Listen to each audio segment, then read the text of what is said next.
South India shopping mall, the wedding mantra, సరికొత్త wedding collection, south India shopping mall.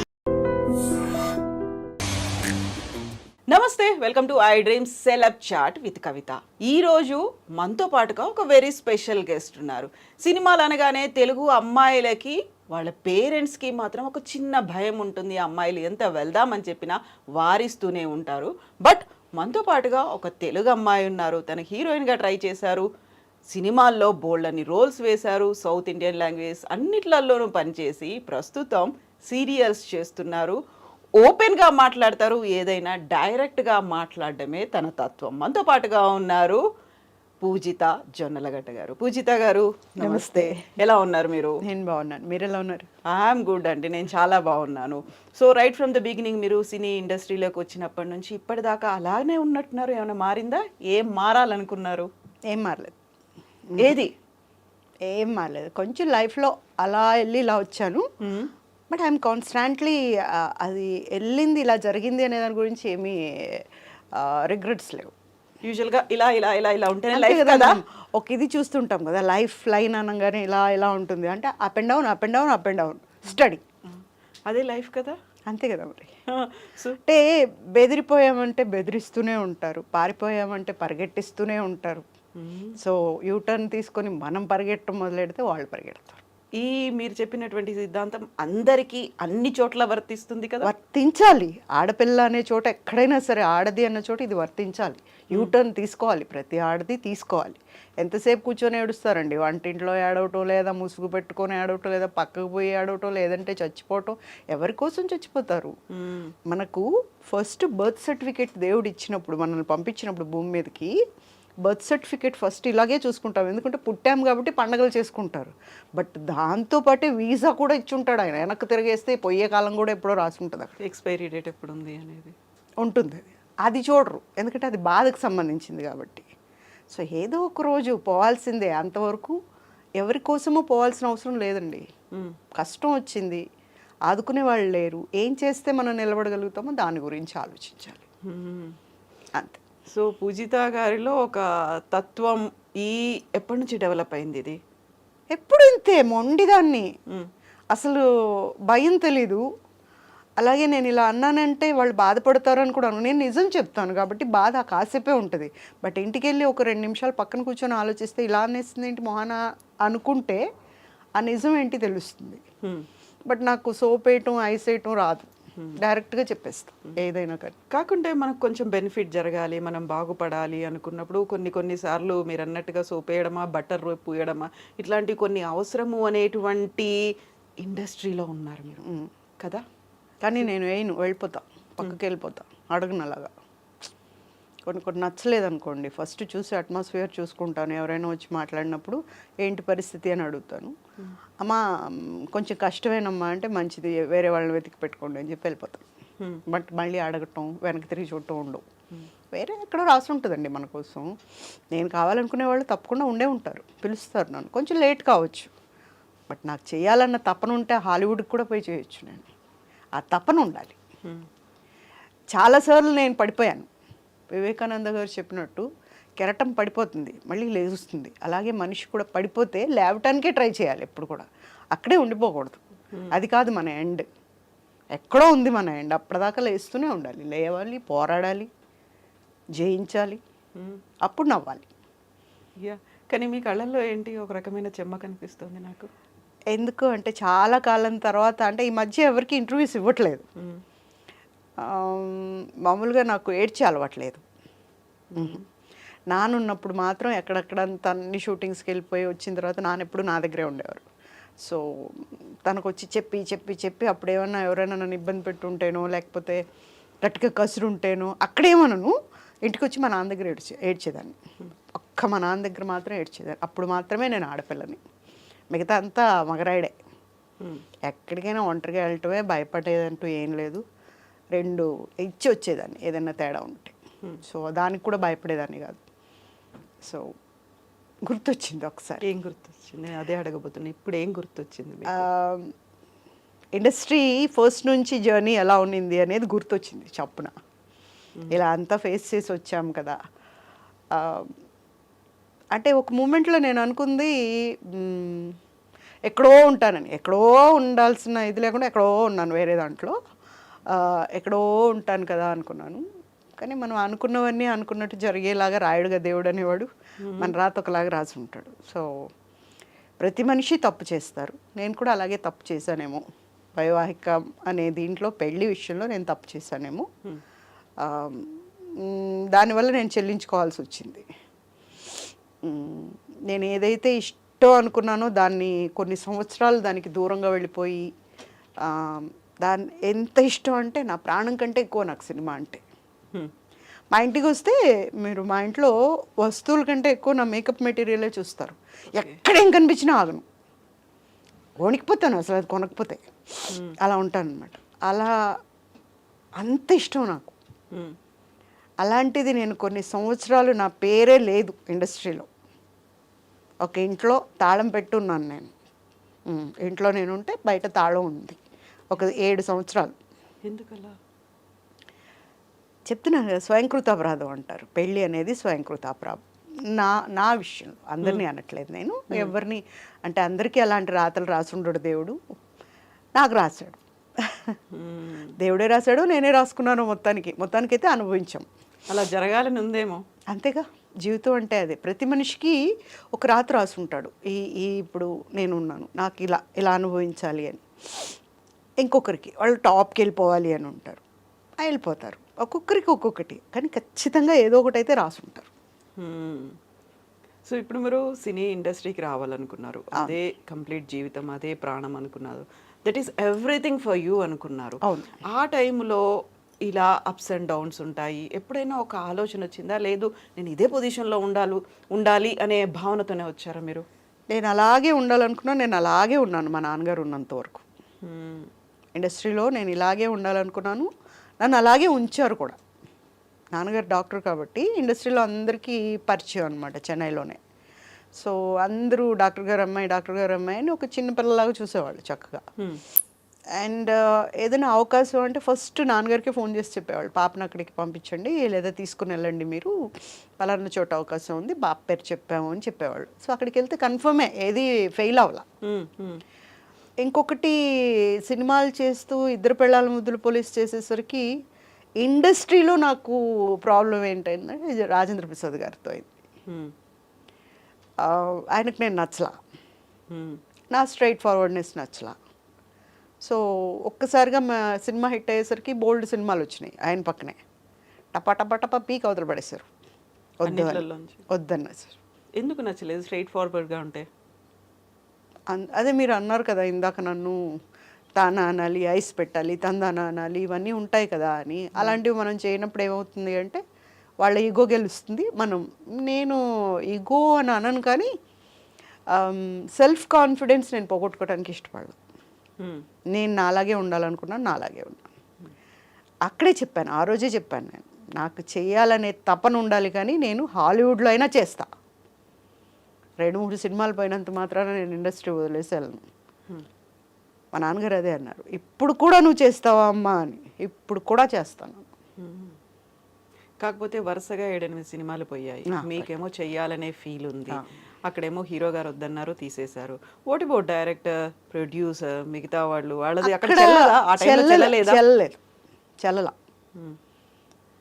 PAP productions అండి, old productions. అలాంటి పిఏపిలో నన్ను హీరోయిన్గా తీసుకున్న తర్వాత ప్రొడ్యూసర్ గారు అయితే, ఈ పాప చాలా బాగుంది, ఈ పాప బాగా చేస్తుంది, నేను చూసాను సినిమా, ఎంత బాగుంది, ఎంత బాగా చేసింది అని చెప్పి అడ్వాన్స్ కూడా ఇచ్చారు. నెక్స్ట్ డే మార్నింగ్ కాల్ వాళ్ళ మేనేజర్ చేశారు, ఆయన చేయలేకపోయాడు నాకు పాపం. మళ్ళీ నాన్నగారు ఆఫీస్కి వెళ్తే, సార్ ఐఎమ్ వెరీ సారీ, నేను ఫేస్ చేయలేకపోతున్నాను మిమ్మల్ని, ఎలా చెప్పాలో కూడా నాకు అర్థం కావట్లేదంటే, మీరు నాకేం చెప్పద్దు సార్, మీరు అడ్వాన్స్ ఇచ్చారు, మా అమ్మాయి చేయనప్పుడు మాకెందుకు అడ్వాన్స్, తీసుకోండి అని రిటర్న్ ఇచ్చి వచ్చేసారు. అంతే. ఇంకా తర్వాత ఐ టు సిట్ క్వైట్, ఏం చేయాలి అని. క్యారమ్ బోర్డ్ ఆడుకునేవాళ్ళం నేను మా డాడీ. ఆడితే మామూలుగా మా డాడీ ఒక్కసారికి 4 కాయిన్స్ వేసేవాళ్ళు. అలాంటిది ఆ కోపానికి 4 కాయిన్స్ వేసాను అనమాట నేను. మా డాడీ, అబ్బా భలే ఆడుతున్నావు అమ్మా, బాగా నేర్చుకున్నావు అన్నట్టు. లోపల కసి వేరే ఉంది, ఆ కసితో ఆడాను అనమాట. అప్పుడు అనిపించింది, సరే చూద్దాం, మొత్తానికి చేయలేకపోతే ఏదో ఒకటి రాసే ఉంటాడు కదా ఇంకొకటి అయితే ఆటోమేటిక్గా. ఇప్పుడు నేను ఇక్కడ సక్సెస్ అవ్వలేదండి, నాకంటూ ఇంకోటి ఏదో ఉంటుందిగా, ఏముంటుందో చూద్దామని. కానీ ఇంటికి వెళ్ళిపోదామన్నా కూడా నేను రానన్నా, నేను ఇక్కడే ఉంటా, నేను ఇక్కడే తేల్చుకుంటా ఏదైనా కానీ. మొత్తానికి లేదన్నప్పుడు చూద్దాం, అంతవరకు అయితే నేను ఇక్కడే ఉంటాను. బట్ అక్కడి నుంచి మళ్ళీ నేను హైదరాబాద్ వచ్చాను. ఆల్ హీరోయిన్స్ అంటే ఇండస్ట్రీ రావాలి అన్నప్పుడు వచ్చిన ఫస్ట్ హీరోయిన్ నేనే, హైదరాబాద్కి వచ్చిన హీరోయిన్. అప్పుడేమో దాసరి సార్ను గురుగారు, ఆయనే నాకు ఎక్కువ సినిమాలు ఇచ్చింది కూడా. రామానాయుడు గారు, మేమున్నాం పాప, నువ్వు వచ్చే పాప అట్లా. మా నాన్నగారికి క్లాస్మేట్ రామానాయుడు గారు. ఓకే. సో పాప వచ్చే, ఏం కాదు మేము చూసుకుంటామన్నారు. ఏమీ చూసుకోలేదు. ఇక్కడికి వచ్చాక హీరోయిన్గా ఇవ్వనే లేదు. ఈ ఒక్క క్యారెక్టర్ చేయి, నెక్స్ట్ నువ్వే హీరోయిన్గా అనౌన్స్ చేస్తానన్నారు ఆయన. కొండపల్లి రత్తయ్య అనే దాంట్లో క్యారెక్టర్ చేశారు. అది ఎవరు దొరకలే ఆ రోజు, చాలా పెద్ద డైలాగ్స్ ఉన్నాయన్నమాట. అప్పుడు దాసరి గారు డైరెక్షన్ కదా, ఆయనే కొండపల్లి రత్తయ్య యాక్ట్ చేస్తున్నారు. పూజ నువ్వు చేయమ్మా, నెక్స్ట్ చేద్దువు కానీ. సరే అన్న. దాసరి గారికి ఒక అలవాటు ఉంటుంది, ఎప్పుడు స్క్రిప్ట్ పెట్టుకొని సీన్ చేయరు ఆయన, నోటితో చెప్తారు. సిచ్యుయేషన్ చెప్పేసి నోటితో డైలాగ్స్ చెప్తారు. ఏంటి అంట, ఏంటి అదే ఏంటని అడుగుతున్నావు, నాకేం తెలీదు, ఏమో ఏంటి అని అడిగితే ఏముందో అనుకుంటున్నాం, ఇలా చెప్పాలన్నమాట. న్యాచురల్గా వెళ్ళిపోవాలి. అట్లా సీన్ అయితే దగ్గర దగ్గర 45 minutes చేసాం. ఓకే. నానక్రామ్గూడలో ఒక టెంపుల్లో. అప్పుడు చూసి చూసి చూసి కట్ చెప్పారు వాళ్ళే. ఆ సీన్ ఎటుపోతుందో తెలియదు, మొత్తానికి ఇద్దరం మాట్లాడుతున్నాం. అప్పుడు అన్నారు, చాలా మంచి ఆర్టిస్ట్ ఈ అమ్మాయి అంటే. రామానాయుడు గారు ఆ సినిమా ఫ్లాప్ అయింది కదా, సినిమా ఫ్లాప్ అయినా ఎక్కడికి వెళ్ళా నా గురించి చెప్పేవాళ్ళు. ఆ అమ్మాయి చేసిందండి ఆ సినిమాలో, అసలు భలే చేసిందండి అని ఇట్లా చెప్పేవాళ్ళు.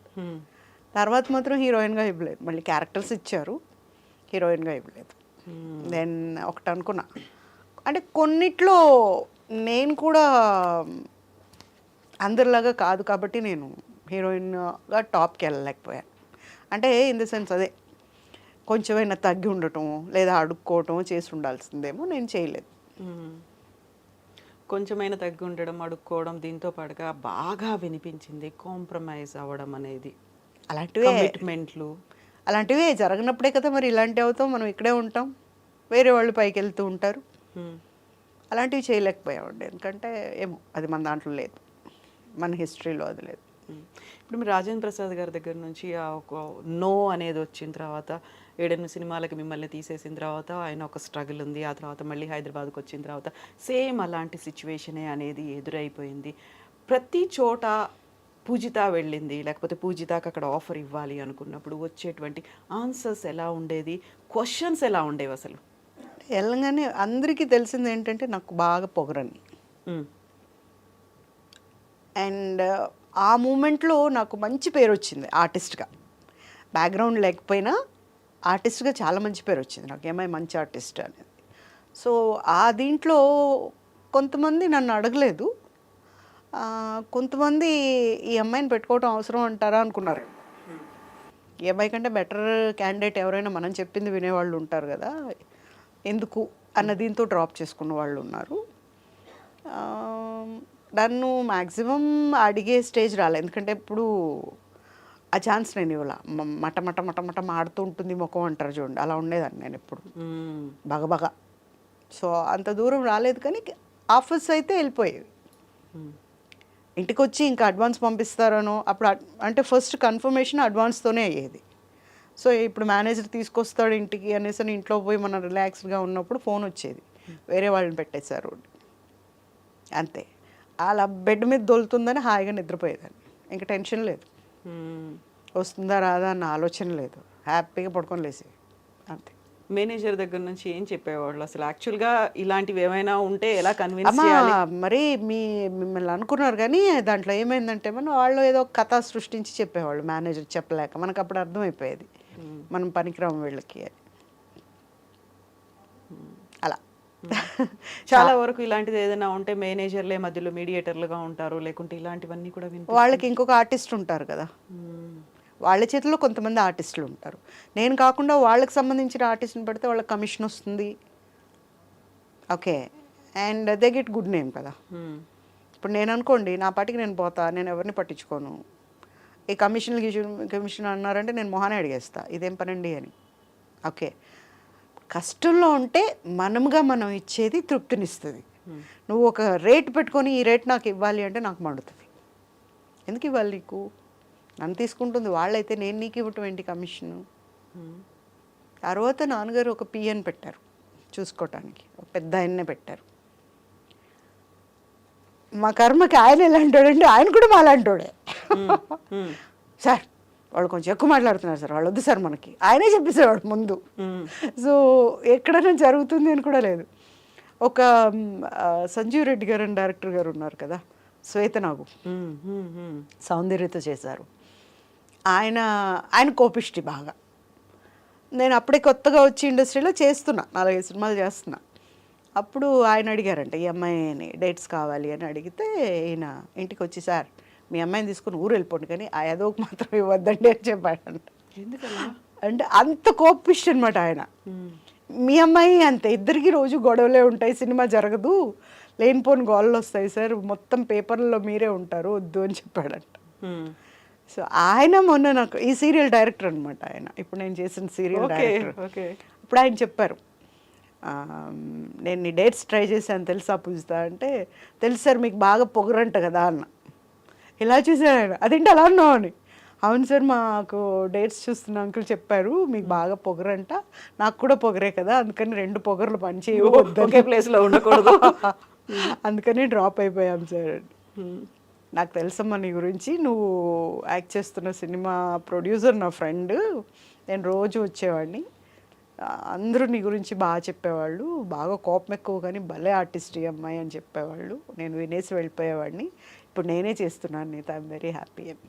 ఇప్పుడు శ్వేతనాగులో మీరు అనుకున్న రోల్ని సౌందర్య గారు చేశారు? లేదు లేదు, ఆయనకి నాకు సంబంధం లేదు అసలు, వేరేది తమిళ్కి సంబంధించిన సినిమా. ఓ, ఈ శ్వేతనాగు కోసం కాదు మిమ్మల్ని అడిగింది? కాదు, శ్వేతనాగు తీసుకుందే సౌందర్య కోసం సినిమా. ఓకే, సో ఇవన్నీ అప్స్ అండ్ డౌన్స్ చూస్తున్నారు, వచ్చిన అవకాశాలు పోతున్నాయి, సేయింగ్ పూజితకి అరోగెన్స్ ఎక్కువ ఉంది, హెడ్ స్ట్రాంగ్నెస్ ఉంది, ఇంకోటో ఇవన్నీ అనుకొని వెళ్ళిపోతున్నారు, అంతే అన్నారా? అంతే కదా, అంతే. సో ఇవన్నీ అనుకొని వెళ్ళిపోతున్నారు. ఆ తర్వాత మిగతా వాటికి కొన్ని కండిషన్స్కి అసలు ఒప్పుకోలేదు, వదిలేశారు, అన్నీ అయిపోయాయి. ఒక స్టేజ్లో ఇంట్లో వాళ్ళని ఒప్పించో బలవంత పెట్టో, లేదు నేనే వెళ్తాను సినిమాల్లో కానీ మొండితనంతో పట్టుదలతో వచ్చిన తర్వాత ఆ క్షణం అక్కడ ఆగి కూర్చొని వెనక్కి తిరిగి చూసి, అరే నాన్నవాళ్ళు అమ్మవాళ్ళు చెప్పినట్టుగా చేస్తే బాగుండేది కదా, వెళ్ళిపోయి ఉంటే ఇక్కడికి రాకుండా ఉంటే బాగుండేది కదా అనిపించిందా? ఎప్పుడు అనిపించలేదు. This is my decision, this is my life and this is my ambition and my wish, what not everything. స్కూల్కి వెళ్ళినప్పుడు స్కూల్లోనే టీచర్ పాఠం చెప్తూ ఉంటే చక్కగా ఒక డ్యూయట్ వేసుకునేదాన్ని. ఓ, అలా ఇమాజినేషన్ అలా వెళ్ళిపోయేదాన్ని. ఏంటి అలా చూస్తున్నావండి నువ్వు అనేవాడు. అక్కడ సాంగ్ వేసుకున్నానండి, నేను సాంగ్ చేస్తున్నాను, అదిగో నిన్న రాత్రి ఆ సినిమా చూసాను, ఆ సినిమాలో సాంగ్ నేను వేసుకుని నేను చేస్తే ఎలా ఉంటుందని చూస్తున్నాను. ఇంటికి ఫోన్ చేసి చెప్పేవాడు, ముందు వచ్చి మీ అమ్మాయిని తీసుకెళ్ళండి, అందరూ ఈ అమ్మాయి చెడిపోవటం కాదు కానీ అందరిని చెడగొట్టేలాగా ఉంది, సాంగ్ వేసుకోవటం ఏంటండి, పక్కన చూస్తుంది తలెత్తి పైకి, ఇక్కడ పాఠం చెప్తూ ఉంటే. సో అంత ఇష్టంగా వచ్చింది నేను, కష్టమైనా నష్టమైనా నాదే అని చెప్పా. అమ్మ నాన్న ఒకరోజు ఫస్ట్ ఇండస్ట్రీకి వచ్చే ముందు కూర్చోబెట్టి మాట్లాడితే కొన్ని చేయకూడదు అని ఒట్టు పెట్టించుకున్నారు. ఒట్టు పెట్టాను. ఏంటవి? వాళ్ళు తలదించుకునే పనులు ఎలాంటివైనా, చెడ్డ పనులు ఏవి చేయకూడదు, తర్వాత ఎప్పుడు కష్టంగా అనిపించినా వెంటనే ఇంటికి వెళ్ళిపోవాలి, ఇంకా ఒక్కరోజు కూడా వేస్ట్ చేయకుండా, నువ్వు ఈ పని చేసావు కాబట్టి మాకు నచ్చలేదు, ఇంకెళ్ళిపోదామంటే నువ్వు వచ్చేయాలి. యాక్చువల్ ఓకే, ఎప్పుడు వాళ్ళు తలదించుకునే పని నేను చేయలేదు. తర్వాత ఎందుకు నాకు రాలేదు అని బాధపడినట్టు కూడా నేను ఎప్పుడూ లేను. ఒకటి పోతే కూడా ఆ రోజు బీచ్కి వెళ్దాం పద డాడీ అనేదాన్ని మా నాన్నగారిని. ఒక ఆఫర్ పోయిందంటే డాడీ బీచ్కి వెళ్దాం పద, అక్కడికి వెళ్ళి ఐస్ క్రీమ్ తిందాం, కూర్చొని అక్కడ బజ్జీలు వేస్తుంటారు వేడివేడిగా బీచ్లో కూర్చొని తిందాం పద డాడీ అని రాధాశాలకి వెళ్ళిపోయి అక్కడ కూర్చొని తినేవాడు. అంటే ఎక్కడైనా పిన్ అవుతున్నానేమంటే అదేం ఉండేది కాదు, ఇది కాకపోతే ఇంకోటి వస్తుంది, దీనికి ఏంటి బాధపడేది అన్న ఇదే ఉండేది. Take it easy. ఎన్నేళ్ళు స్ట్రగుల్ పడ్డారు ఇలా? 7 years పడ్డానేమో. ఆ తర్వాత క్యారెక్టర్స్కి అలవాటు అయిపోయారు, క్యారెక్టర్స్కి వచ్చేసాను. అప్పుడు ఒకటి డిసైడ్ అయ్యా, సరే హీరోయినే చేయాలనే ఉంది, నేను అన్నదేంటి అలా ఉన్న టాలెంట్ చూపించాలి, ఈ అమ్మాయి ఏదైనా చేయగలదు అనిపించుకోవాలి, అదైతే అనిపించుకున్నా. ఇక్కడ బెంగళూరులో ఒక ఆడిషన్కి వెళ్ళాం, ఎవరితో, కే విశ్వనాథ్ గారితో. చిన్నపిల్లం కదా, గౌన్ వేసుకొని వెళ్ళా. చిన్నపిల్ల కాదమ్మా, నా సినిమాకి కావాల్సింది కొంచెం కావాలి, ఏది ఏంటది ఏదో సినిమా అండి, దాంట్లో సంయుక్తం తీసుకున్నారు. చూస్తే ఆ అమ్మాయి ఇంతే ఉంది, అమ్మాయి కంటే నేనే కొంచెం హైట్ ఉన్నా. లంగా వండేసారు. లంగా ఆర్టిస్ట్ అండి ఒకటి అంటారు, ఈ అమ్మాయి కరెక్ట్ కాదేమో, ఈ అమ్మాయి చిన్నగా ఉందేమో, అమ్మాయి పెద్దగా ఉందేమో అని అంటారు. కానీ ఆర్టిస్ట్ అనేవాళ్ళు తయారైన వెంటనే వాళ్ళకు అప్లై అయ్యేది ఏంటంటే మేకప్, హెయిర్ డ్రెస్సింగ్ అయిన తర్వాత ఆర్టిస్ట్ రూపురేఖలు మారిపోతాయి. ఏ క్యారెక్టర్ అంటే ఆ క్యారెక్టర్, ఆ సరస్వతి అలా వచ్చేసి ఉంటుంది. సో అప్పటికి వాళ్ళ మనసులో వేరే వాళ్ళు ఉండి ఉంటారు, కానీ పిలుస్తారు జనాల్ని ఊరికి. అప్పుడు బాగా కోపం వచ్చింది నాకు. అలా ఎలా అంటారు, చిన్పిల్ల అని. ఇక్కడ మిగతా వాళ్ళు కన్నడలో సినిమాలు చేస్తున్నాం కదా, అప్పుడు హీరోయిన్గా నేను చిన్పిల్ల ఎలాగైంది అనేసి నాకు నేనే ఉడుక్కున్నా. ఎప్పుడు వచ్చింది అవకాశం అంటే ఆర్టిస్ట్ అశోక్ కుమార్ గారి డైరెక్షన్లో కుచి కుచి కూనమ్మ అని ఒక సినిమా వచ్చింది. దాంట్లో ఆ రోజు ఒక పెద్ద క్యారెక్టర్, అది ఎవరు దొరకలేదు వీళ్ళకి. సడన్గా అశోక్ నాకు ఫోన్ చేశాడు, నేను ఏదో షూటింగ్లో ఉన్నా, ఎక్కడున్నావు నువ్వు అంటే హైదరాబాద్లోనే ఉన్నాను అన్నాడు. పూజ అర్జెంటుగా రేపు నాకు కమిట్మెంట్ కావాలి, ఇక్కడ షూటింగ్లో కమిట్ అయిపోవాలి, నువ్వు 15 days ఏమో వస్తుంది క్యారెక్టరు, విశ్వనాథ్ గారు ఉన్నారు, ఆయన మీద కూడా నువ్వు పై చేయిగా ఉంటావు అలాంటి క్యారెక్టర్ అన్నాడు. అందులో అశోక్ కుమార్ గారి డైరెక్షన్లో విశ్వనాథ్ గారు యాక్ట్ చేశారు. చేశారు. కుచి కుచి కూనమ్మ చేస్తాను.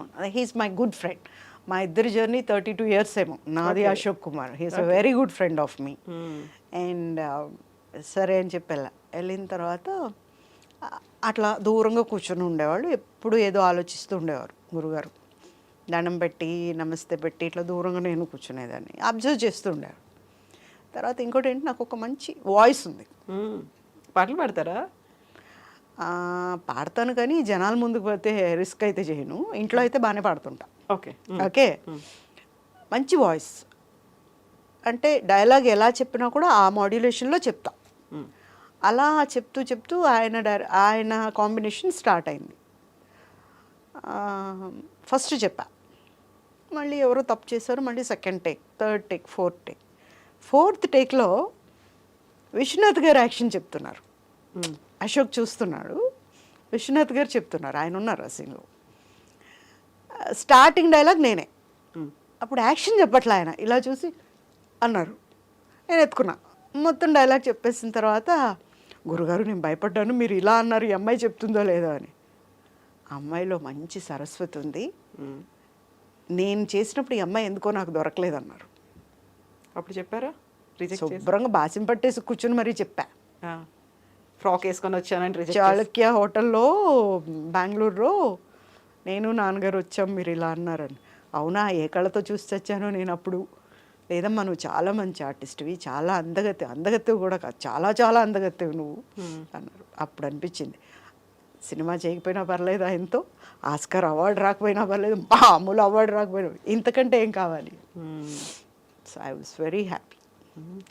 సో ఇలాంటి ఇన్సిడెంటే మీకు వెరీ ఇనీషియల్గా కూడా ఒకటి అయిందండి బాబోయ్. మా గురువు గారు, నాకు బొట్టు పెట్టిన గురువు గారు కోడి రామకృష్ణ గారు బొమ్మను చేశారు, బొట్టు పెట్టారు, ఇండస్ట్రీకి కొత్త అమ్మాయిని తీసుకొచ్చామని హ్యాపీగా చెప్పారు. అంతా చెప్పి ఒక సినిమాకు హీరోయిన్ అని అనౌన్స్ చేశారు, భారత్ బంద్ అనే సినిమా. ఓ హ్యాపీ అయిపోయాం నేను, డాడీ.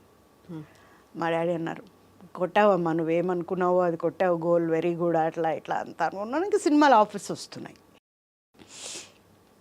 సరే ఏం సినిమా చేస్తున్నా నేను, లేడీస్ స్పెషల్ చేస్తున్నా అప్పుడు, రాజేంద్ర ప్రసాద్ గారు.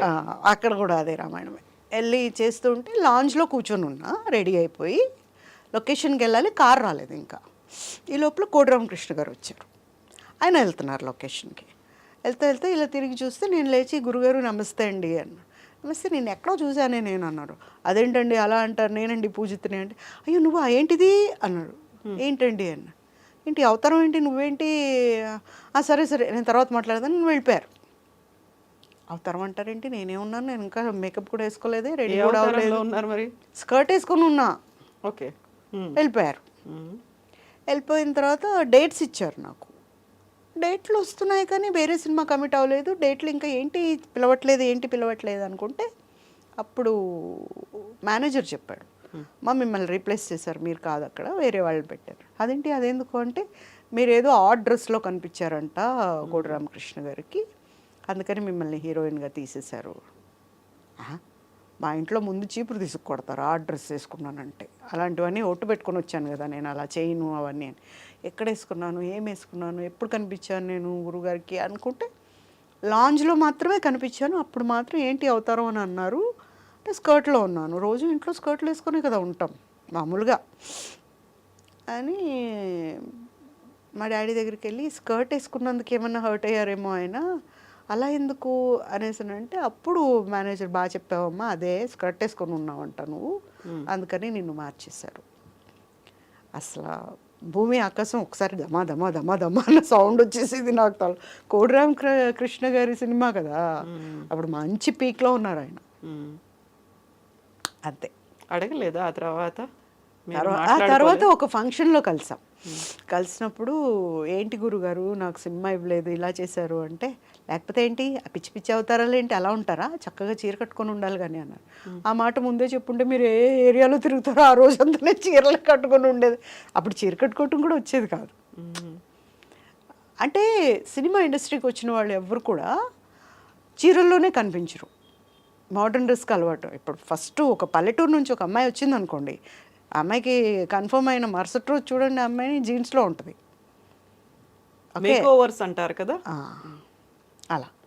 మరి నన్ను మాత్రమే ఎందుకు అలా అన్నారా అనుకున్నా. తర్వాత ఎవరికో ఇచ్చేసారు క్యారెక్టర్. తర్వాత పంజరం అనే సినిమాలో క్యారెక్టర్ చేశాను అంతే. అక్కడ కేవలం ఇది ఒకటేనా, ఇంకేమైనా జరిగి ఉంటుందా మీకు తెలియకుండా, వెనకాల ఇంకేమైనా జరిగిందా? అవి ఉండొచ్చు. బట్ అంటే ఓపెన్గా చెప్పారు ఆ ఫంక్షన్లో, నువ్వు ఆ డ్రెస్ వేసుకునేసరికి నేను ఊహించుకున్న క్యారెక్టర్ చచ్చిపోయింది అక్కడ అన్నారు. అంతా చేసి నేను సినిమా చూసా, నాకు ఇస్తానన్న క్యారెక్టర్ మోడర్న్ అమ్మాయి స్కర్ట్స్ వేసుకుంటుంది, ప్యాంట్లు వేసుకుంటుంది, లిజీ చేస్తుంది. మరి నేను ముందే వేసుకున్నాను కదా, ఎలా ఉంటానని కనిపిస్తాం కదా. స్కర్ట్లో అవన్నీ పెన్ను ప్యాడ్ పట్టుకునే అమ్మాయి చలాకీగా ఉంటుంది, ఒరిజినల్గా నేను ఎక్కువ చలాకీగా ఉంటాను. ఏంటబ్బా అనుకున్నా. మరి అయి ఉండొచ్చు, వేరే ఏమైనా అయి ఉండొచ్చు. కమిట్మెంట్స్ అంటే మాట ఇచ్చేసి ఉంటారు ఎవరికైనా, వాళ్ళని ఆ మూమెంట్లో తీసుకుని ఉంటారు. ఇప్పుడు నేను ఏ బ్యాక్గ్రౌండ్ లేకుండా వచ్చిన వ్యక్తిని కదా, వాళ్ళకి బ్యాక్గ్రౌండ్ ఉంటుంది. ఏదో మొత్తానికి అలా వెళ్ళిపోయింది సినిమా అయితే. బట్ నేనైతే ఎప్పుడు డిసప్పాయింట్ అవ్వలేదు. ఏది వచ్చినా ఏది రాకపోయినా ఏది పోయినా ఎవరు వచ్చినా ఎవరు వెళ్ళినా నేను మాత్రం డిసప్పాయింట్ అవ్వలేదు ఏ విషయంలో కూడా. సో ఇలాంటి అప్స్ అండ్ డౌన్స్ మీరు అనుకున్నటువంటి, మీరు ఎంచుకున్నటువంటి రంగంలో, మీకు కావాలనుకున్న రంగంలో ఇన్ని ఉన్నప్పుడు పర్సనల్ లైఫ్లో కూడా మీరు అలాంటి డెసిషనే తీసుకున్నారా? పర్సనల్ లైఫ్లో కూడా అవునండి, అలాగే చేశాను నేను. నాకు ఇదే కావాలి అని మొండి పట్టి మరీ చేసుకున్నాను. దాంతో ఒక నరకం చూశాను. అంటే చెప్తూ ఉంటారు గత జన్మ అంటారు కదా, అలాంటిది ఏదో అని అంటారు కానీ నేను అది నమ్మను. స్వయంకృత అపరాధం అంటాను. నేను ఎంచుకున్నదే ఇంకొంచెం డీప్గా వెళ్ళి ఉండాల్సింది, అనాలిసిస్కి వెళ్ళి ఉండాల్సింది. కమిట్మెంట్కి ముందు ఇలా కాదు ఇంకా ఏముంది అనేంత డీప్గా వెళ్ళి ఉంటే సరిపోయేది. ఒక చెప్తారు కదా, ప్రేమలో పడినప్పుడు లేదంటే ఒకరిని బాగా ఇష్టపడినప్పుడు మన కళ్ళకి ఇంకేం కనిపించదు, ఎవరు వచ్చి చెప్పినా కనిపించదు, వాళ్ళే దుర్మార్గుల్లా కనిపిస్తారు. ఇది నేను కూడా ఒప్పుకుంటా. మా నాన్నగారు అప్పటికి dad use to tell me think, ఎందుకంటే నువ్వు చిన్నపిల్లవు కాదు, నేను చెప్పినా నువ్వు వినవు, అండ్ నువ్వు ఒకటే అంటావు నాకు ఇష్టమైంది నేను కష్టపడ్డా కూడా పర్లేదు అంటావు, కాబట్టి ఇంకా ఆలోచించు అన్నారు. ఆలోచించినా కూడా మనకు రాసిపెట్టి ఉంది, అది మనకి ఇలా జరగాలి అని రాసిపెట్టి ఉంది. But I never expected that. అక్కడ బాగా షాక్ తిన్నా. ఏంటి ఇది నిజమా, ఇలా జరుగుతుందా, ఇలా జరిగిందా అని కూడా షాక్ తిన్నా. తర్వాత పడరాని కష్టాలు పడ్డా. పరిగెట్టించారు, భయపెట్టారు, భయపడలేరు. భయం ఎప్పుడు వచ్చింది అంటే మా బాబు విషయంలో వచ్చింది. నాకు ఒక బాబు ఉన్నాడండి, బాబు విషయంలో వచ్చింది. అప్పుడు కూడా తగ్గలేదు నేను. కాంప్రమైజ్కో లేకపోతే ఏం చెప్తే అది చేయాలి అన్న దేనికో నేను రాల. నా పాటికి నేను ఉన్నా. ఇప్పుడు కూడా కోర్టులో కేసు జరుగుతుంది. 9 ఏళ్ల తర్వాత కోర్టుకు వచ్చింది కేసు. ఈ ఇన్సిడెంట్ జరిగిన 9వ సంవత్సరానికి ఇప్పుడు వచ్చింది కేసు. దాంట్లో కూడా ఏం లేవు, మనం ఇచ్చిన ఎవిడెన్స్లు అవన్నీ కూడా ఏం లేవు. ఓపెన్ చేస్తే ఫైల్ లోపలంతా ఖాళీ ఉంది. ఖాళీ పెట్టుకుని ఏం గెలుస్తారండి మీరు? ఒరిజినల్స్ తీసుకున్నారు వాళ్ళు. ఇప్పుడు నన్ను మళ్ళీ వాళ్ళు నాకు హోంవర్క్ ఇస్తున్నారు. మళ్ళీ ఒరిజినల్స్, ఒక్కసారి ఇచ్చిన ఒరిజినల్స్కి మళ్ళీ ఒరిజినల్స్ ఎలా వస్తాయి? Is there any meaning? ఒకటే, ఏం జరిగితే అంతే, దేవుడి మీద భారం. ఏమైంది యాక్చువల్గా? ఒక ఫైన్ నైట్ హీజ్ యాక్చువల్గా పెళ్ళి, మీరు ఒక అబ్బాయిని సెలెక్ట్ చేసుకున్నారు, ప్రేమించారు, పెళ్లి చేసుకుంటా అన్నారు. జస్ట్ లైక్ నేను సినీ ఇండస్ట్రీలోకి ఎలా వెళ్తాను అనేది ఒక మొండిగా ఒక డెసిషన్ తీసుకున్నారు. ఇదే అబ్బాయిని పెళ్లి చేసుకుంటాను అనేటువంటి ఇంకొక సెకండ్ డెసిషన్ తీసుకున్నారు. సరే, అక్కడ ఆటుపోట్లు ఎన్ని ఉన్నప్పటికీ ఇండస్ట్రీని వదిలిపెట్టలేదు మీరు. బట్ ఈ సెకండ్ డెసిషన్లో మాత్రం వదిలిపెట్టే కండిషన్ వచ్చింది. యాక్చువల్గా who was that person? What happened? He's a person from press, ఆంధ్రజ్యోతిలో ఉండేవాడు తను. And he proposed and he brought, తన ఇంటెన్షన్ చెప్పిన తర్వాత నేను సపోర్ట్గా ఉంటాను, నేను చూసుకుంటాను ఇండస్ట్రీలోనే కదా అది ఇది అంతా చెప్పి, అంటే అతను వచ్చినప్పటి నుండి ఏం చేశాడంటే డబ్బులు చూసుకున్నాడు, దుడ్డు. అతను మరి అంత చిన్న వయసులో ఎందుకని అప్పులు చేశాడో నాకు ఇప్పటికీ అర్థం కాదు. ఆ అప్పులు కట్టేవాళ్ళం నేను నాన్న. Every month daily.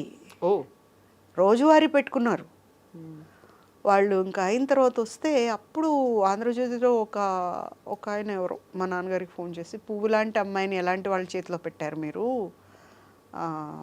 ఇబ్బంది పడుతుంది బాగా అనేసి. బట్ ఇప్పుడు ఏం చెప్పినా అయిపోయిన పెళ్ళికి మేళం పెడితే ఏమవుతుంది?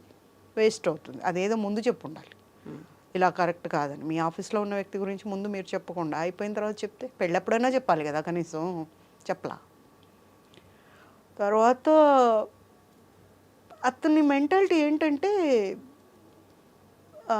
మనకు కనిపించినప్పుడు మంచోడ్లాగా కనిపిస్తూ బయటంతా వేరే చేస్తున్నాడు.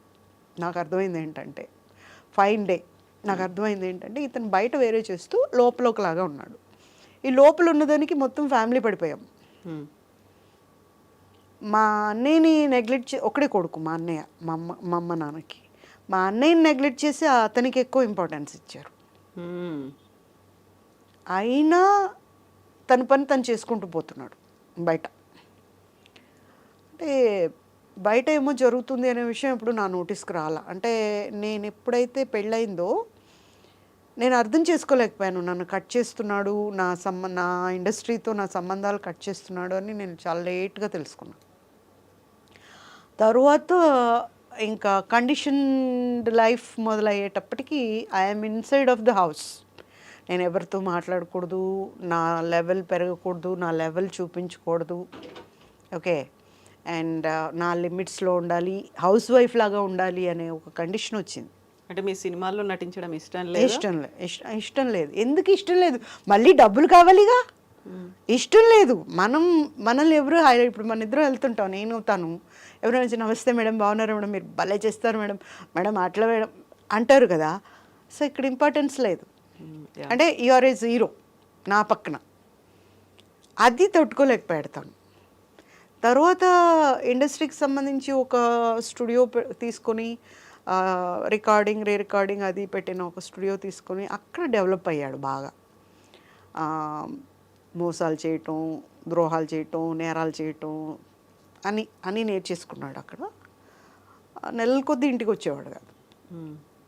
నేను నెలల కొద్దీ మా అక్క దగ్గరికి వెళ్ళిపోయి ఉండేదాన్ని. ఇక్కడ ఉండలేము, ఎలా ఉంటాం? బాబున్నాడు, బాబుని పట్టుకొని అక్కడ ఉండాలంటే ఒక మాట మాట్లాడటానికి లేదు, ఏమీ లేదు. అలా ఉండేసరికి ఇంకా వద్దు అనుకున్నాం.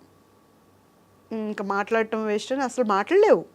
పెళ్ళైన 1 year నుంచే పెద్ద మాటలు ఉండేవి కాదు మా ఇద్దరికి.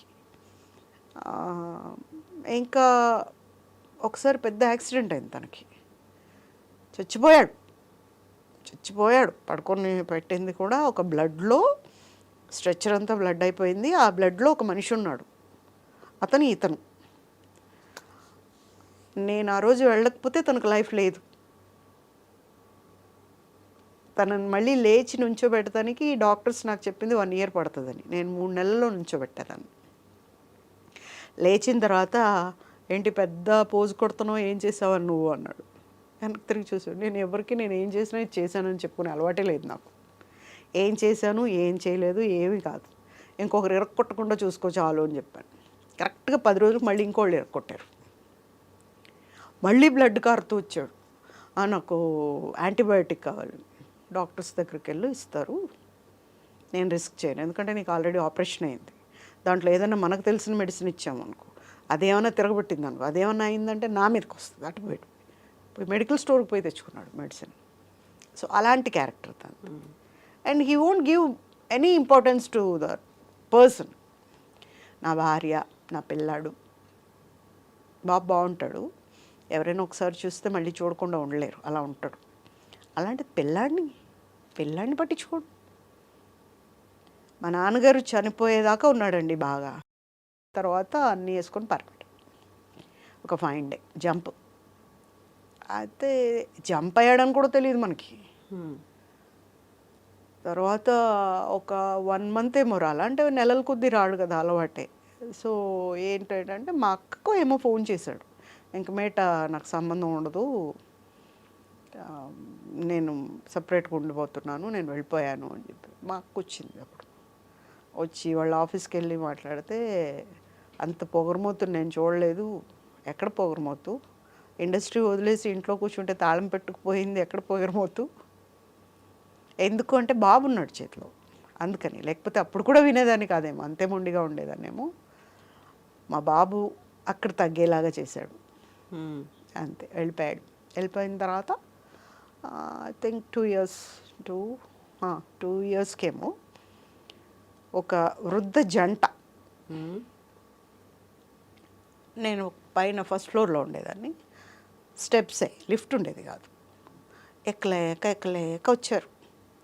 వచ్చి అమ్మ కొన్ని మంచినీళ్ళు ఇస్తావా అని. నేను చూసి ఎవరింటికి వచ్చాడు, పొరపాటు నా దగ్గరికి వచ్చారేమో అని, ఇస్తాను రండి అని ఇచ్చి, నేను అప్పుడు లీడ్ ఇండియా 2020 అని డాక్టర్ ఏపీజే అబ్దుల్ కలాం గారి ఆర్గనైజేషన్కి I was a link programme directors. Okay. So దాంతో చిన్నపిల్లల కోసం నేను గవర్నమెంట్ స్కూల్స్కి విజిట్ ఇస్తానన్నమాట. దానికి రెడీ అవుతున్నా, ఖమ్మం వెళ్ళాలి. తీసుకోండి, నేను మంచినీళ్ళు ఇస్తే తాగారు. పూజిత అంటే నువ్వేనమ్మా? నేనేనండి. అమ్మ నీ హెల్ప్ కోసం వచ్చాము, చెప్పండి, మీ పాపలు ఎవరైనా చదువుతున్నారా స్కూల్స్లో, ఏదైనా తప్పు చేశారా, నేను చూసుకుంటాను చెప్పండి అంటే, తప్పు చేస్తుందమ్మా నా కూతురు, ఒకరిని పెళ్లి చేసుకుంటోంది, తప్పే, నువ్వు తప్ప ఇంకెవరు కాపాడలేరు. అవునా, ఏ స్కూల్ అండి? నేనంత స్కూల్ పిచ్చిలో ఉన్నాను కదా అప్పుడు. ఏ స్కూల్ అండి, ఏ ఏరియా? స్కూల్ ఏంటమ్మా? IAS officer. ఐఏఎస్ ఆఫీసర్ అసలు మనకు టచ్ లేని సబ్జెక్ట్. ఆమె పెళ్లి చేసుకుంటే నేనేం చేస్తానండి? విజయగోపాల్ తెలుసా అమ్మ? నేను ఎక్కడో విన్నాను, అయిపోయారు అనుకుంటున్నా. తెలుసమ్మా, అతను చేసుకుంటున్నాడు. ఒక్క నిమిషం ఆగండి, నేను లోపలికి వెళ్ళి వైట్ పేపర్ తీసుకుని కింద సిగ్నేచర్ చేసి తీసుకోండి అని ఇచ్చి, ఏం కావాలన్నా రాసుకోవచ్చు మీరు, నాకు ఎటువంటి అభ్యంతరం లేదు, నాకు ఎటువంటి సంబంధము లేదు, నేను ఆలోచించదలుచుకోలేదు కూడా. చింపేసి, ఏంటమ్మా అలా అంటావు, నువ్వే పెళ్ళామని చెప్తేనే ఈ పెళ్ళి అవుతుంది, నా కూతుర్ని కాపాడు, నా కూతురికి 28 ఏళ్ళ కొడుకున్నాడు అని చెప్పింది. ఆ అబ్బాయి ఏడుస్తున్నాడు, నా మనవడు, మా అమ్మ కావాలి అని. వీడు 420 గాడని. నేను అన్నా, అదేంటండి, ఐఏఎస్ ఆఫీసర్స్ అంటే మామూలుగా ఒక చిన్న సైట్ చూడాలంటేనే ఒక కమిటీని వేస్తారు, మరి ఆవిడ లైఫే ఇచ్చేయాలనుకున్నప్పుడు బ్యాక్గ్రౌండ్ ఏంటి, అసలు ఏంటి, కరెక్టా కాదని చూసుకోలేదంటే, ఫేస్బుక్లో ప్రేమించుకున్నారమ్మా వాళ్ళిద్దరూ, ఆమెని గవర్నర్ని చేస్తానన్నాడంట, అందుకని ఆవిడ ఇప్పుడు ఎవరి మాట వినే స్టేజ్లో లేదు అని. ఇప్పుడు నేనేం చేయాలి? ఓ కంప్లైంట్ ఇస్తే పెళ్ళి ఆగిపోద్ది. సరే పెద్దవాళ్ళు, ఆయన అప్పుడే స్టంట్ వేయించుకొని వచ్చాడంట నా దగ్గరికి వాళ్ళ నాన్నగారు. సరే కంప్లైంట్ ఇస్తే పెళ్ళి ఈరోజు ఒక దగ్గర పెట్టారు. దానికి హెడ్ ఎవరు, అంజనా సిన్హా ఐపీఎస్, ఒక హాల్లో పెట్టారు. అక్కడ క్యాన్సిల్ చేసేసారు. 3 రోజుల తర్వాత అంజనా సిన్హా వాళ్ళ ఇంట్లోనే పెళ్లి చేశారు. ఒక సెంట్రల్ ఆఫీసర్ అయ్యి ఆవిడ చేయకూడని పని వాళ్ళ ఇంట్లో చేశారు పెళ్ళి వీళ్ళిద్దరికి. అప్పుడు నన్ను బయట పెట్టగానే సాక్షి టీవీలో వచ్చింది ఇదంతా. వాళ్ళు అడిగారు, అమ్మ ఎట్లా ప్రూవ్ చేస్తావు నువ్వు వాళ్ళకి పెళ్ళి అయిందని? పెళ్ళి వాళ్ళు చేసుకున్నారు, ప్రూవ్ నేను చేయాలి. సరే వెళ్ళి ఒక దగ్గరికి రిజిస్ట్రేషన్ ఆఫీస్కి వెళ్ళి సినిమాలో లాగా రౌడీలాగా బిహేవ్ చేసి అక్కడ నుంచి ఫోటోలన్నీ తీసుకొని పారిపోయి బయటకు వచ్చేసిన తర్వాత గంటలో అక్కడ మేము ఫోటోలు తీసుకొచ్చేసాం కదా, గంటలో ఆ పేజ్ మార్చేశారు. బట్ అప్పటికే నేను ఛానల్కి ఇచ్చేసా ఫొటోస్ ఇవన్నీ. వాళ్ళు పెళ్లి చేసుకోవటం, ఇక్కడ గిల్లటం, తాళి కట్టడం, స్వీట్ పెట్టడం, 16 ఏళ్ళ బాలామణి లాగా ఆవిడ ఇతను చేయటం, అవన్నీ ఇచ్చాను. ఇప్పుడు నేను ఒకవేళ కేసు ఓడిపోతాను, బట్ నేను ఆ రోజే కేసు గెలిచా. వాళ్ళని ఎప్పుడైతే ప్రూవ్ చేశానో నేను అబద్ధం చెప్తున్నాను అన్నప్పుడు నేను ఆ రోజే ప్రూవ్ చేశాను. సో నేను ఆ రోజే గెలిచేసా కేసు. ఏం రిగ్రెట్స్ లేవు. ఇట్లాంటి వ్యక్తి కోసమా నేను మా నాన్నగారితో మాట్లాడాను అని అనిపిస్తుంది ఇప్పుడు. అయ్యో ఏంట్రా బాబు జీవితంలో ఇది ఒకటి మైనస్ అని. ఇప్పుడు సింగిల్ మదర్, మీరు బాబున్నాడు. Yeah yeah happy mother. All happies. Happy I can see that. Happy mother. So ఇప్పటికి సడన్గా కొన్నిసార్లు ఎలా అయితే ఫిల్మ్ ఇండస్ట్రీ కమిట్మెంట్ అడుగుతుంది, లేకుంటే ఇవన్నీ ఉంటాయి అనుకున్నప్పుడు, ఇక్కడ కూడా సింగిల్ మదర్ అనుకున్నప్పుడు అడ్వాంటేజ్ తీసుకోవడానికి చాలా మంది చూస్తారండి. రాయకుండా ఎందుకుంటారు? అసలే ఒకప్పుడు దొరకంది ఇప్పుడైనా దొరుకుతుందేమో నా ఆశ. ఒకప్పుడు ఎలా ఉందో ఇప్పుడు అలాగే ఉంది పూజిత, ఎప్పుడు మారదు. మారే ఛాన్సే లేదు. సో మీ పక్కన ఇప్పుడు మీ అబ్బాయి ఉన్నాడు. యా తెలుసా అబ్బాయికి ఇవన్నీ? నాకు మంచి మంచి అడ్వైజ్లు ఇస్తాడు. ఓకే. నేను కోర్టుకి వెళ్ళటానికి రెడీ అవుతుంటే ఏదో బీరువాలో ఎక్కడో ఉందంట, వచ్చేసి మమ్మీ ఇది పనికొస్తుంది నీకు తీసుకెళ్ళని ఇచ్చాడు. తను ఎక్కడ హర్ట్ అయ్యాడంటే, ఈ పెళ్లి చేసుకున్న ఇన్సిడెంట్ అంతా పేపర్లో వస్తుంది, టీవీల్లో వస్తుంది, చంపేస్తున్నారు నన్ను జనం. అలాంటి టైంలో అతను ఒక మాట అన్నాడు, తను నా భార్య కాదు, బాబు నా కొడుకే అన్నాడు. కూర్చొని చూస్తూ విన్నాడు. తర్వాత లేచి వచ్చాడు. నేను వెళ్తుంటే కోర్టుకి, మా గెలిచినా గెలవకపోయినా నాకు అమ్మ ఒక్కతే ఉంది. బట్ ఇన్ని రోజుల నుంచి నేను అనుకుంటూ ఉండేవాడిని, ఏదో ఒక రోజు అందరూ నాన్న నాన్న అంటుంటారు, నాకు కూడా నాన్న వస్తాడు, నాన్న నన్ను బయటికి తీసుకెళ్తాడు, మేమందరం మమ్మీ నేను నాన్న కలిసి బయటికి వెళ్తాము. ఇట్లాంటి ఆశలు ఉండేవమ్మ నాకు. ఎప్పుడైతే టీవీలో ఈ మాట చెప్పాడో, నానంటే ఇంత పెద్ద తిట్ట అనిపించిందమ్మా. 10th చదువుతున్నాడు అప్పుడు. అంటే నేను అప్పుడు కూడా చెప్పాను, చూడనా ఇది మా ఇద్దరికీ యుద్ధం, నువ్వు కావాలంటే కలవచ్చు, నువ్వు వెళ్ళి చూడొచ్చు, నా దగ్గర ఉన్న నంబర్ ఇస్తా, అది కాదంటే ఎవరినైనా కనుక్కొని తన నంబర్ ఏంటో చూసి నేను ఇస్తా, నువ్వు మాట్లాడుకోవచ్చు, ఎందుకంటే నిన్న ఆపే అధికారం నాకు లేదు. నువ్వన్నా ఎవరినైనా కనుక్కోవాలి, నేనైతే ఇంటర్నెట్ కొట్టి నేను తెచ్చుకోగలను నంబరు, నన్ను ఎవరు ఆపుతారు, నాకు అక్కర్లేదు. ఒక తిట్టాడు అతను. నా పుట్టుక ఎక్కడి నుండి వచ్చింది మరి, నువ్వు అమ్మ కాకపోతే? నేను ఎలా పుట్టాను? కొడుకే, మరి ఎలా పుట్టాను నేను? గాలికి పుట్టానా? నన్ను తిట్టాడు టీవీలో, అందరూ కొన్ని కోట్ల మంది చూసేలాగా తిట్టాడు నన్ను. నాకు అక్కర్లేదు అట్లాంటి నాన్న, నాకు అమ్మ చాలు. వాడికి అమ్మ, బొమ్మ, కుక్క, పిల్లి, నక్క, ఆట, అక్క, అన్నీ నేనే. వాడికి ఏదైనా ఇలా అమ్మా నాకు ఇలా కావాలనిపించింది అంటే అలా అయిపోతాను నేను. నేను ఎప్పుడైనా డల్గా ఉన్నట్టు అనిపిస్తే వాడు, మా ఐస్ క్రీమ్ తినాలి బయటికి వెళ్దాం పద అంటాడు. వాడికి తెలుసు నేను డల్గా ఉన్నానని. బయటికి వెళ్దాం పద, అలా తీసుకెళ్తాడు. He's highly matured. Okay. Matured అంటే అసలు ఈ జనరేషన్లో పిల్లలు అలా ఉంటారు అంటే, నా కొడుకుని గొప్ప చెప్పట్లేదు, అందరూ చెప్తుంటారు. మొన్న ఎవరో ఇంటర్వ్యూ చేస్తూ కూడా చెప్తాను, నేను బాబుని చూశాను, అసలు బాబు ఉన్నంతసేపు నేను బాబునే చూస్తున్నాను. ఎంత బాగా మాట్లాడాడు. అసలు మామూలుగా సడన్గా రియాక్ట్ అవ్వడు. అయ్యాడంటే మాత్రం తిరుగుండదు, అలా అవుతాడు. సో మీకు పెళ్ళికి ముందు వరకు నాన్న ఉండేవాడు, అలా తోడుగా ఉండేవాడు. ఇప్పుడు అబ్బాయి ఉన్నాడు. అందరూ అంటారు చెర్రీ తారియన్ తన పేరు. చెర్రీ అచ్చని ఇలాగ ఉన్నాడు అంటాడు. కాదు, మా నాన్నగారు లాగా ఉంటాడు. అంటే ఆ 9 months నన్ను చాలా నరకం చూపించాడు అనమాట తను. అప్పుడు ఎప్పుడు మా నాన్నగారునే ఆలోచిస్తూ ఉండేదాన్ని నేను. డాడీ ఉంటే ఇలా ఉండేదాన్ని కదా, ఇలా ఉండేదాన్ని కదా, ఏంటిది ఏంటిది అని. మా డాడీ అందుకే అచ్చం డాడీలాగే పుట్టాడు. కానీ నేను డాడీలా ఉంటాను కాబట్టి నాలాగా ఉన్నాడు అనుకుంటారు. బట్ మా రిలేషన్స్ కానీ దగ్గర వాళ్ళందరికీ మాత్రం మా డాడీయే కనిపిస్తారు వాళ్ళు. సో ఇప్పుడు మీరు ఒకటి అనుకున్నారు, ఒకటైంది, అయినప్పటికీ కూడా వదలకుండా ఇండస్ట్రీలోనే ఉన్నారు. లైఫ్లో ఒకటైంది, అయినప్పటికీ కూడా ఆ నాన్న మీ కొడుకు రూపంలో మీతో వచ్చేసాడు, మీతోనే ఉన్నాడు. కొంచెం ఇలా మారినట్టుంది మీరు అనుకున్నటువంటి డైరెక్షన్. సినిమాలు కాకుండా ఇప్పుడు సీరియల్స్. అలా ఏం లేదు, సినిమా కూడా చేయొచ్చు. సినిమాకు నేను చాలా దూరం అయిపోయా కావాలని. అంటే పడాలి కొన్ని, అవి పట్టడం ఇష్టం లేక నేనే వెళ్ళిపోయా పక్కకి, నిజం చెప్పాలంటే. అంటే జీవితంలో దెబ్బతినటం అనేది ఎదుటి వాళ్ళకి ఒక అడ్వాంటేజ్ అయిపోయింది.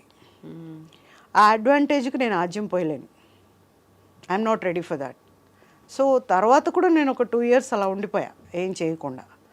ఇట్లా లీడ్ ఇండియాకి వెళ్ళటం, అక్కడ ఉండటం. దాని తర్వాత ఐటీకి వెళ్ళా. ఐటీలో ఇన్స్టిట్యూట్స్ పెట్టి పిల్లలకి భూమిలో ఉన్న కోర్సెస్ ట్రైనింగ్ ఇవ్వటం అమీర్పేటలో. దాంట్లో పూజా టెక్నాలజీస్ అంటే ఎక్కడికో వెళ్ళింది. పూజా ఐటీ సొల్యూషన్స్ అంటే కంపెనీ వాళ్ళు లేచి ఎదురొచ్చేవాళ్ళు, అంత మంచి స్టూడెంట్ని ఇస్తారు మీరు అని. అంత మంచి పేరు వచ్చింది. అక్కడ పార్ట్నర్ మోసం చేశాడు మళ్ళీ. అప్పుడు అనుకున్నా, ఏంటి ఇవి తప్ప ఇంకేం ఉండవా మనకి, ఎక్కడికి వచ్చినా మనతో అడ్వాంటేజ్ తీసుకోవటం, మనల్ని ముంచేయటం ఇదేనా అని. అప్పుడు కొంచెం డిప్రెషన్లోకి వెళ్ళా. వాట్ ఈస్ దిస్, ఎవ్రీవేర్ ఇలాగే అవుతుంది ఎందుకని అని. దెన్ లీడ్ ఇండియాకి వచ్చా. అక్కడ అబ్దుల్ కలాం గారి సూక్తులు, ఆయన కరికులం చదివిన తర్వాత అరే లైఫ్ అనేది నథింగ్ అనిపించింది. అసలు ఇవన్నీ వేస్ట్, అసలు ఏమీ కాదు ఇదంతా. ఏదో చేయాల్సింది అంటే అలాంటి పని చేయాలి. నా డ్రీమ్ ఏంటి, ఇండస్ట్రీ, అదే నా డ్రీమ్. ఇవన్నీ కాదు అని మళ్ళీ ఇండస్ట్రీకి వచ్చా.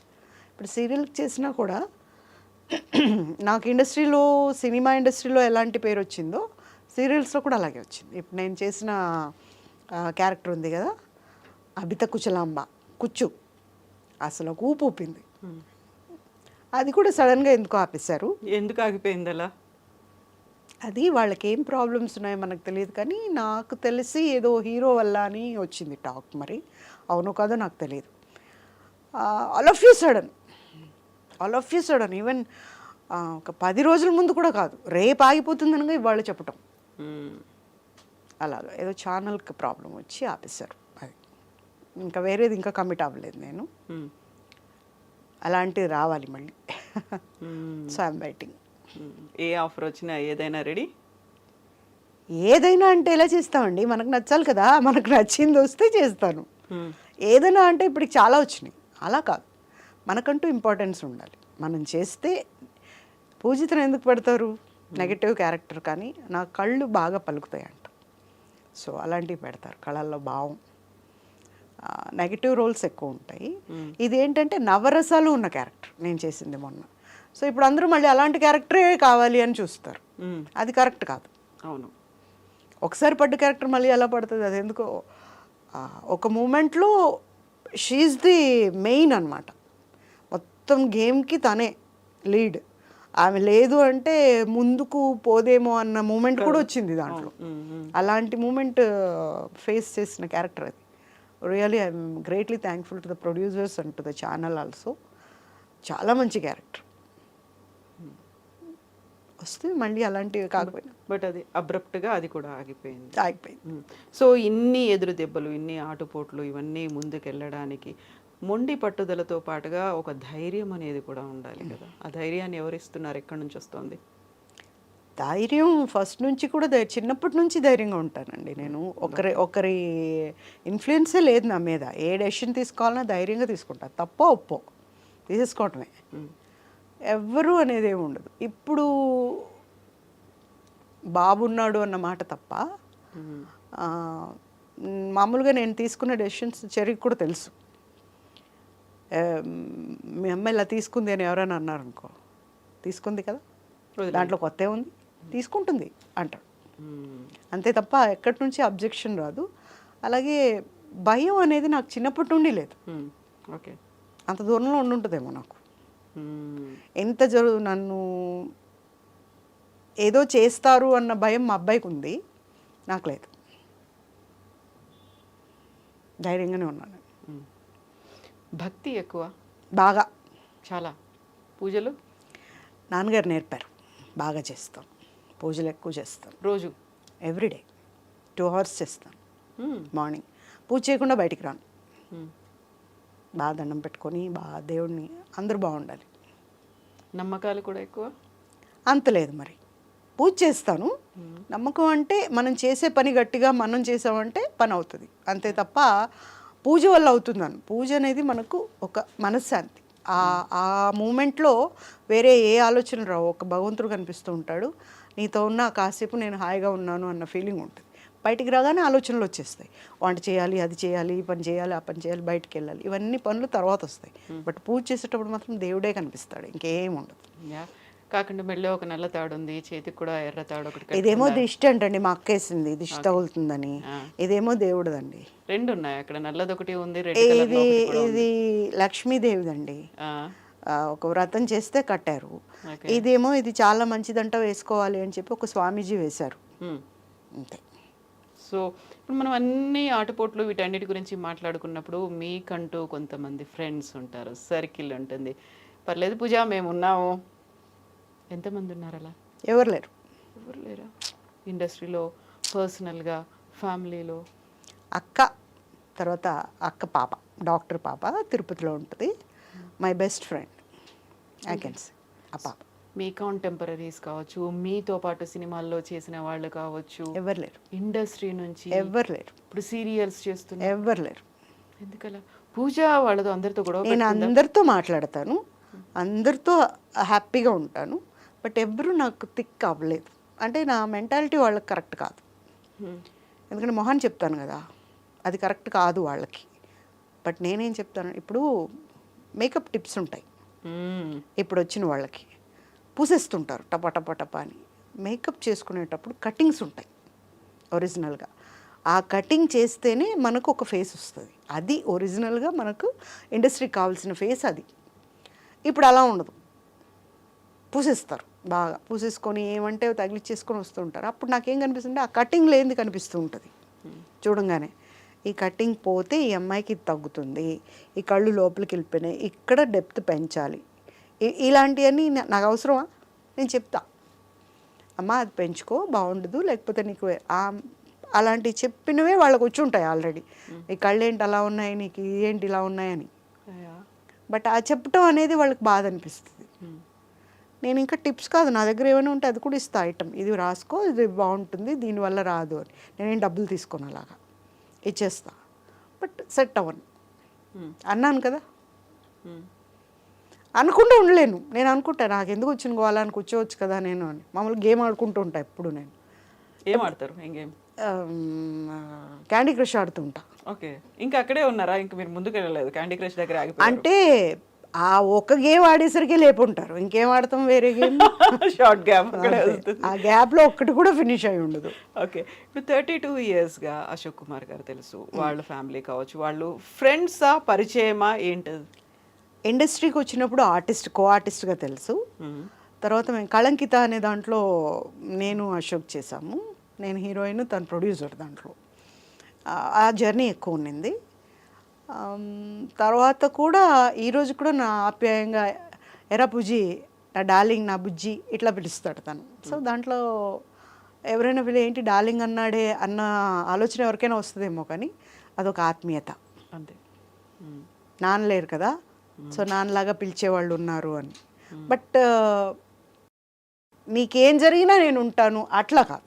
ఫ్రెండ్ ఎవరు లేరు, ఎవరు లేరు, నాకు నేనే ఉన్నాను. మీ చెర్రీ ఉన్నాడు ఇప్పుడు? చెర్రీ ఉన్నాడు, చెర్రీని కూడా ఇన్వాల్వ్ చేయను ఎప్పుడు. నేను ఒకటే చెప్తా, చూడు నిన్ను చదివించడం వరకు నా బాధ్యత, నీకు ఉద్యోగం రావటం అనేది నీ బాధ్యత.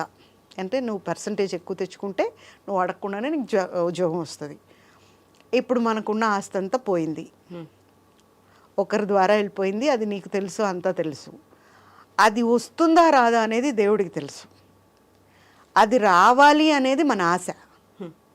రాలేదనుకో నీ చదువే నీకు ఆస్తి, అది తెచ్చిపెడుతుంది. ఇదే కావాలను అలాగే ఉంటాడండి. అది కావాలి ఇది కావాలి అని ఉండడు. నాకు ఇది ఉంది నాకు ఇది వస్తుంది అని ఉండడు. ఓకే, ఏముందో దాంట్లో ఉంటాడు, చక్కగా ఉంటాడు. తను కూడా తన లైఫ్ స్టైల్ బాగా పెట్టుకున్నాడు. ఇలా ఉండాలి నేను, ఇంతే, ఈ లిమిట్స్ దాటకూడదు, అలా ఉంటాడు. సో ఒక పెద్ద ఎసెట్ నాకు. నేను ఎప్పుడు దేవుడి ముందు కూర్చొని మామూలుగా వినాయకుని బాగా తిడతాను నేను.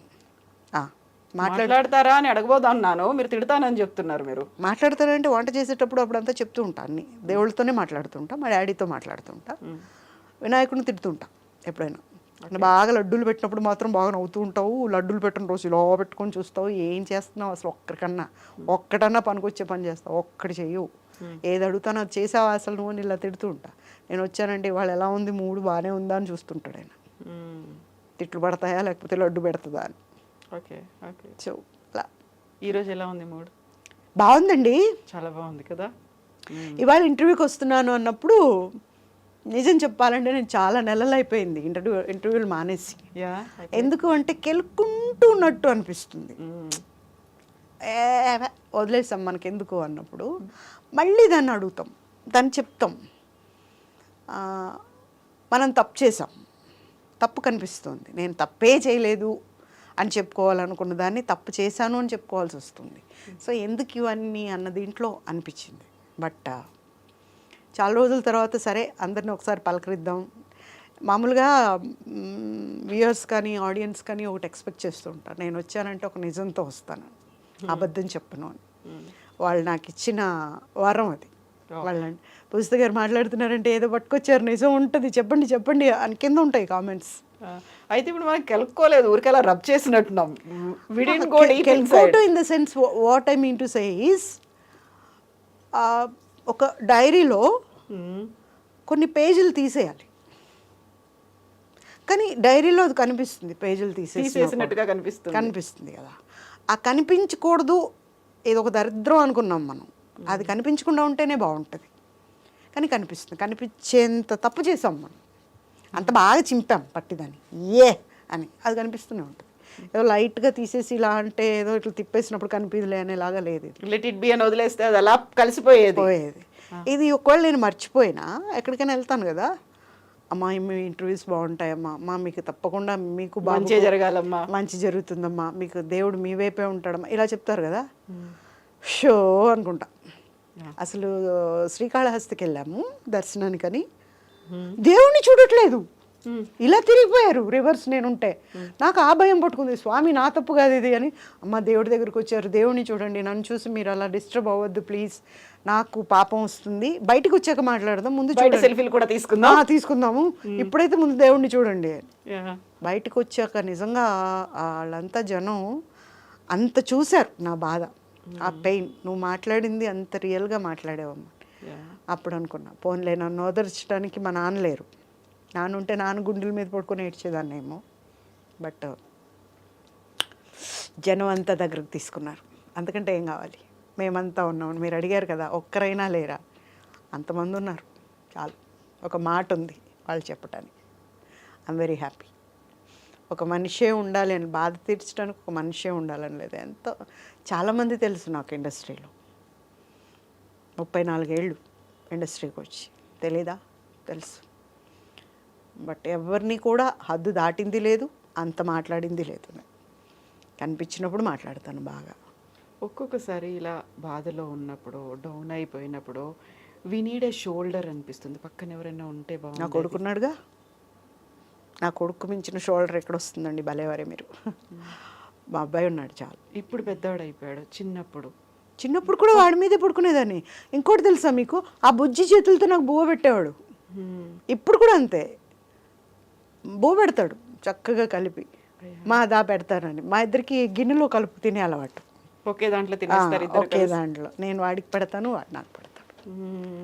బుజ్జి బుజ్జిగా పెడతాడు, ఏవేవో చెప్తూ ఉంటాడు, అవన్నీ వినాలి,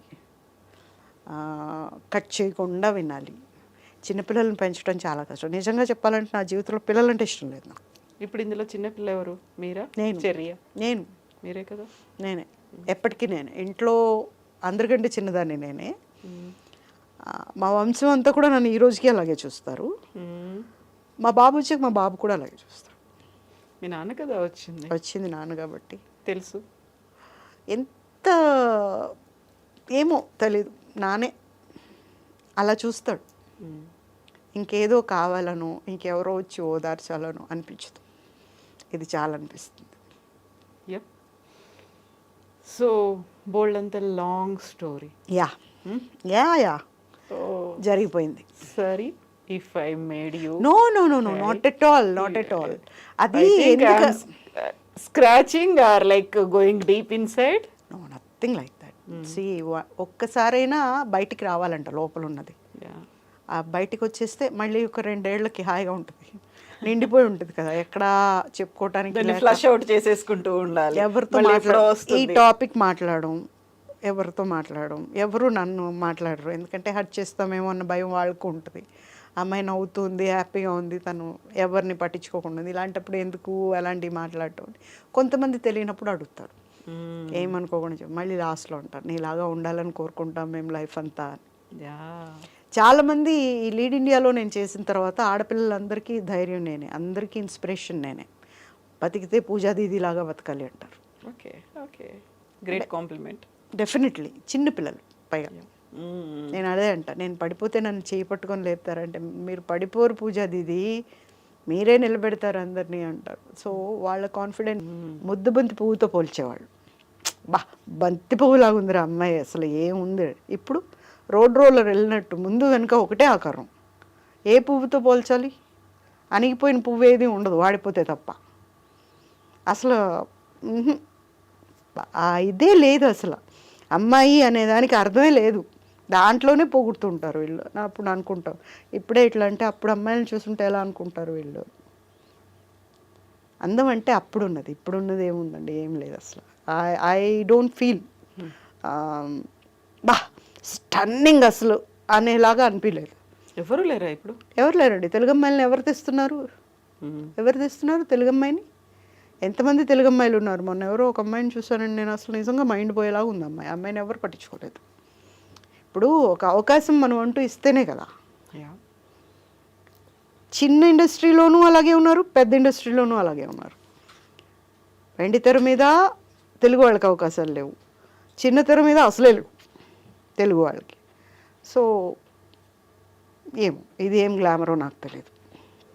మీ ఏజ్ ఎంత? నేను చెప్పనమ్మా, మీకు ఎలా అనిపిస్తుంది చెప్పండి. కాకుండా మీరు చెప్పారు 32 years మాత్రం ఇండస్ట్రీ అని అన్నారు కాబట్టి కదా, 32 years అనుకోండి. అడిగారు, చెప్పారా లేదా? మాకు పరిచయం అయినప్పటి నుంచి పూజిత గారు అలాగే ఉన్నారు. 32 years పరిచయం, 32 ఓకే ఓకే. ప్రతి ఒక్కళ్ళు అలాగే ఉండాలి. ఏ ఫీల్డ్కి వచ్చే ఎన్నేళ్ళు ఏంటంటే అదే మీ ఏజ్. బాగుంది, లాజిక్ చాలా బాగుంది. మాకు ఎప్పటి నుంచి పరిచయం అంతే, అదే ఏజ్ అనుకోండి. అందుకే అలాగే ఉన్నాను.